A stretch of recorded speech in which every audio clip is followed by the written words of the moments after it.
So now we're up to Daf Samachem Beis. So we have this son of Ravacha, and Havishafich lehu chamra liovdei kocham. He would pour wine into these flasks that were made of skin for the benefit of the idolaters. But again, it wasn't yet touched by the idolater, and he certainly didn't use it as a libation. The Ozil Ma'abra Abra, and then he would take and ferry over these wineskins across the river to deliver them to the buyers. And Viyavu Le Gulfe Viagra. And these buyers made an agreement, and they said, pour out the wine that we're purchasing into our barrels, and you could keep the earthenware. You could keep the gulfi. And that's going to be part of your schar, of your payment. So Asu Ormulel Abaye, when they told Abaye about this Rav Akka and what he was doing, so they thought this is not proper, this is not halachically justified. Ormulel Abaye said to them, Ki katorach be'etera katorach. In other words, up until this point, when he sold the wine, there was no contact between the idol worship and the wine. The only one who had contact with the wine was Rav Akka.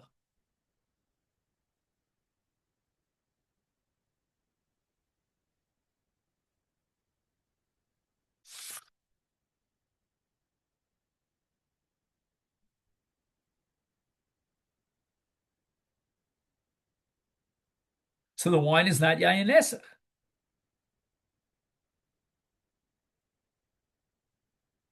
So the Gemara asks the following: Varota b'kiyumo, meaning, even if I grant you, Abaye, that Rav Ika had not dealt or worked with wine that was touched by the akum, but nevertheless he wants the wine to remain in existence. And as we learned 2 days ago, that's called rotza b'kiyumo. He wants to maintain its existence because that's how he's getting his livelihood.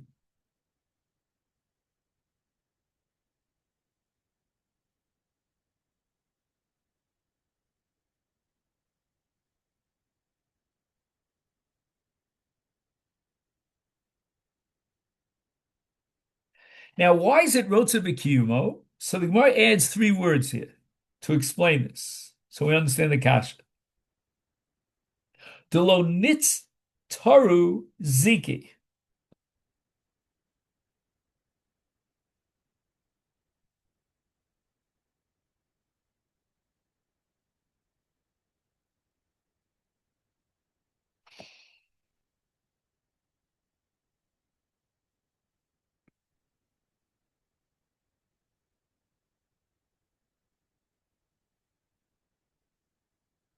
He says here in the footnote, Rav Ika certainly would have feared that the wineskins might split, the wine might spill, whereupon he'd be compelled to use the original barrels to save the wine. If the idolaters would then fail to return the barrels to him, he would forfeit the payment for his work. So again, his payment for the work was with the barrels themselves. And now, if the wineskins split, then the only way to save the wine would be with the barrels. So he's going to have to give these barrels the status of Yayin Nesach. So obviously he wants the wine in the wineskins, to remain in existence and not to spill. So he's getting benefit from Yayin Nesach. So Gemara answers the Masni Ba'adodi.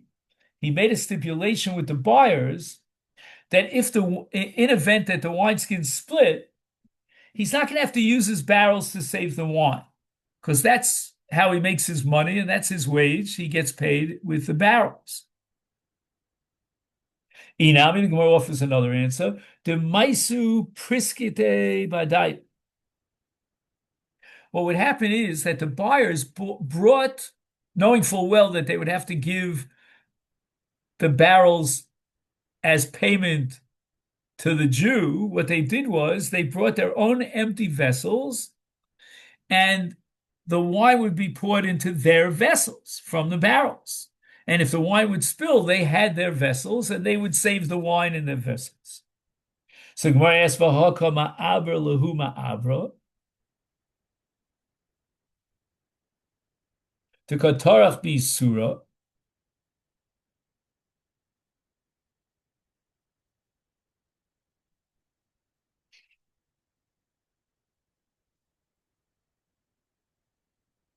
So again, at stage number one, the Jew would pour the wine into the wineskins. But then he would ferry the wineskins across the river in order to present them to the buyers. So the Gemara understands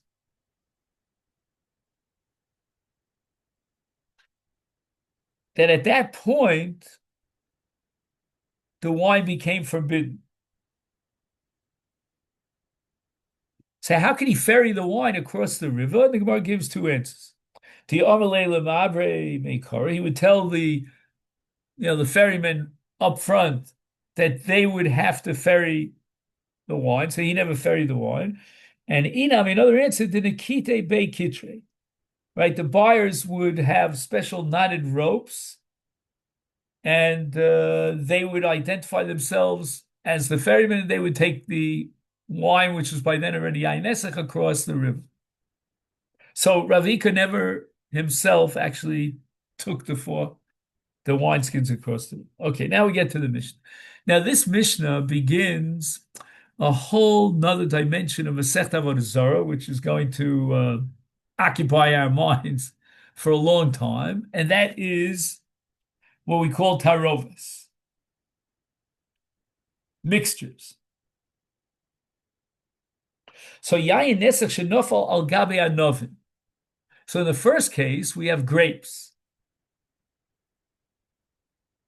Now grapes, as opposed to, we're going to get to dates and figs, are solid. So that any liquid that falls on top of a grape will just simply roll off the grape. And therefore, yadichem ve'mutar. So if yayin nesach falls on the grape, just simply rinse it off. But im hayu mivukos, there are certain grapes that have cracks in it, bekim, with an ayin, and therefore asuros. Then we assume that the wine was absorbed totally into the very fabric of the grape, and there's no way you could be machshir. Nafal gabi te'enim al gabi tmorim. So now we're dealing with figs and dates, and figs and dates are not, shall we say, totally cracked. They have cracks in them, but it's more limited. And therefore, the yayin is not totally absorbed in the very fabric of the figs and the dates. And therefore, whether or not he's allowed to eat these dates or figs that have absorbed some of the taste of the yayin nesach depends upon if yesh ben nosein tam. Now, again, exactly what nosein tam is, that's going to be a major topic, but let's assume it's 1:60. So if the ratio between the wine that fell in and the and the dates and the figs is less than 1:60, then it's Eino Nosein Tam, and it's mutter. Now, the Mishnah goes ahead and tells me a story, and this story seems to contradict the very principle that we learned in the Mishnah. Ma'asav b'baitus ben zunin shehevi grogos b'sfina. So we're talking about figs that are being shipped over. So the yayin nesach wine fell on top of the figs. And they were matter. We just finished saying that figs, yesh ben nosein tam. It depends what the ratio is. Zaklal kol sheba nosein tam asur, kol she'ein ba nosein tam mutter.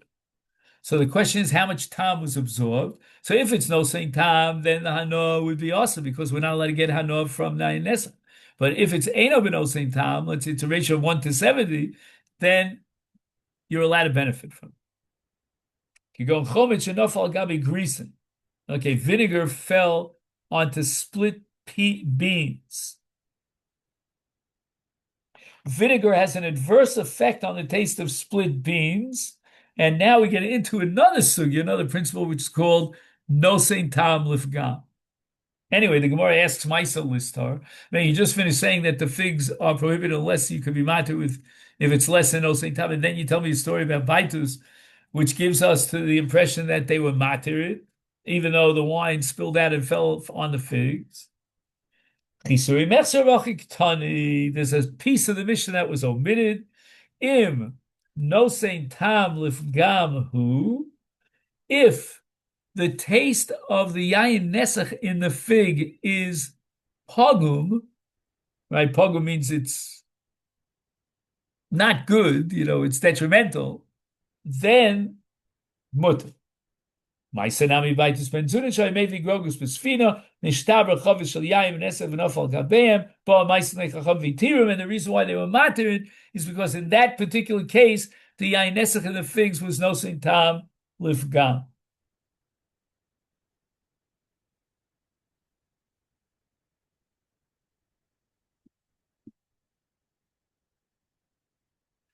Now, he says here that it really depends on whether they're fresh figs or dried figs. So in the ratio of the Mishnah, we're talking about fresh figs. And the wine apparently enhances the taste of fresh figs. However, in the Sefer, the case of Baitus, there we're talking about dried figs. So any wine that falls and gets absorbed into dry figs is no sein tam lifgam. Hahu kri dechite. Kri is always an arima in Hebrew, a pile. Dechite of wheat. Denofal lechavita de yayin, and an entire barrel of yayin spilled onto the wheat. Shariye Ravel is vune lovikacham. Ravel said that it's not osir behana.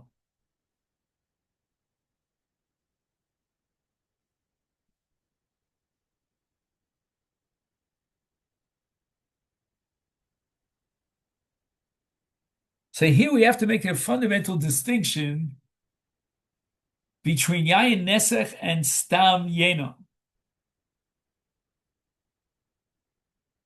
In the case of, where should I start?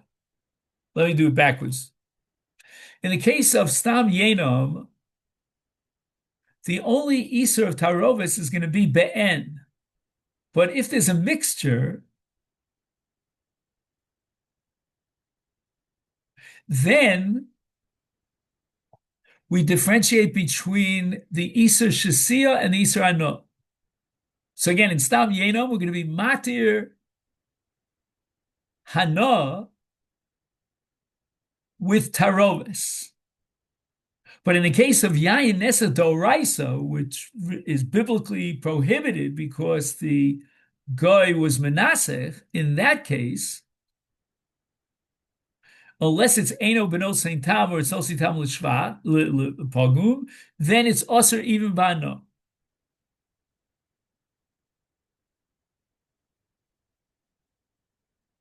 So Rava was matir these dried figs. I'm sorry, this wheat. I got confused. This wheat because it was only stam yenom, it wasn't yayin nesa. Again, even though the Gemara calls it yayin nesa, but it's yayin nesa b'torah stam yenom. And therefore, since there's no yayin be'en, therefore he's matir b'ano, and he allowed him to sell it to an idol worship. Esfei Rava, Rabba Bari Levoy Rava. We have a brisa that contradicts Rava. Beged sha'ovid bo kilayim. So kilayim got mixed into the beged. Let's say a thread that was kilayim. Let's say it was a woolen thread in a beged of pishtan, and we can't find that thread, but it's somewhere there. It's a rezel lo yim karen, right? Because kilayim is asubana, so we can't sell it.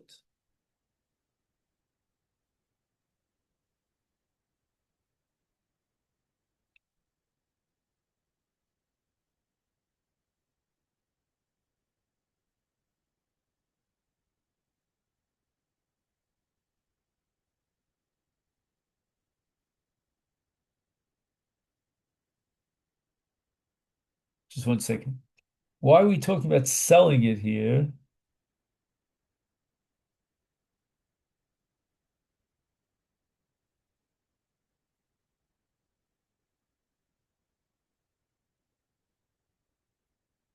So I made a mistake. I told you that kilayim is asubana. No, that's not so. It could be Klai Karen, but we're talking about Klai Begadim, Semru Fish and Yachtov. So you really technically could sell it to a guy. He's allowed to get benefit from it. But the problem is that the guy who buys it might sell it to a Jew, and the Jew doesn't know that it's Kalayim. So therefore, the first Jew who sold it to the guy, in a sense, she tripped up the other Jew. So again, if he could find and locate that one woolen thread, he just removes it and everything is mutter. But if he can't find it and it's lost somewhere in the beged, then we don't allow him to sell that beged to an Oved Kochavim, not because Midoraisa it's also to do so. There's no Yisra no in a beged of Kilayim, but rather because we're afraid the guy will pass it on to a Jew and the Jew won't realize that it's Kilayim. Furthermore, lo yasenu mardas lechamor. Right? You can't use kilayim and make it into a saddle for a donkey.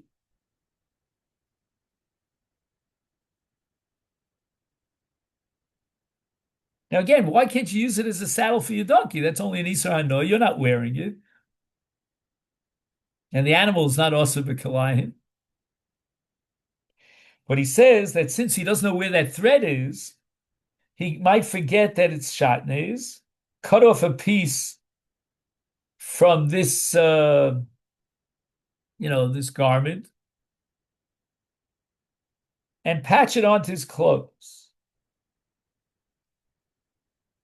I will also so tachrich lemes mitzvah.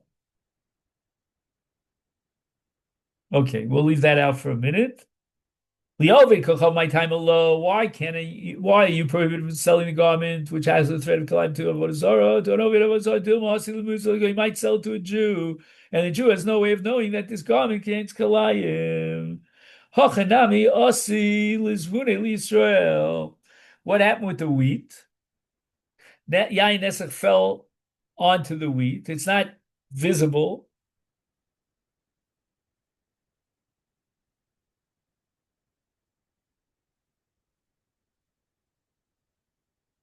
And therefore we should aser it.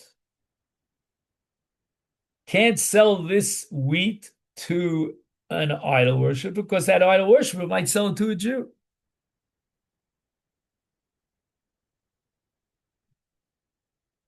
So Rava now comes up with a different idea. Hadar shara lemitchinu lemifninu.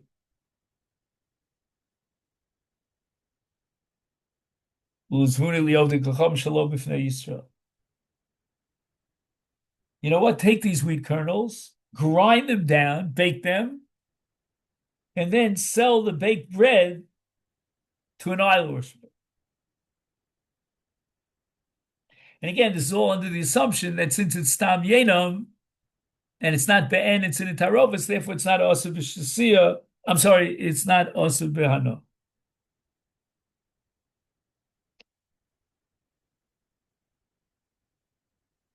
Now, why aren't we concerned that the Jew might buy the bread from the idolater? Apparently because pas akum is awesome. So we don't have to worry about a Jew possibly buying the bread that was baked with yayin nesach mixed into the wheat. Tanan, we have a Mishnah that says yayin nesach shenof al gabi anovin. Yadiche mutar. That Mishnah says that with regard to grapes, just rinse off the grapes, and that's it. Vokos asuros, vokos in shame vokos lo. Then if these grapes are not cracked, then we don't assume that yain nesa can penetrate into the grapes. Just rinse it off. So therefore, in Rava's case, where the yain nesa fell onto wheat, the wheat should be permitted. Just rinse it off, because the wheat kernels are whole and they're not cracked. But grapes, but kernels of wheat are different. Account of their cleft, they have certain shapes to them, folds to them. That's analogous to cracked grapes. So in the middle of a wheat grain, there's a cleft which allows the wine to seep into the kernel, just as the crack in the grapevine, in the grape skin, allows the wine to seep into the grapes. Okay, then. So that's where we'll stop here on Samach Vav. It's Shem. I'll see you on Yom Rishon. Have a great Shabbos.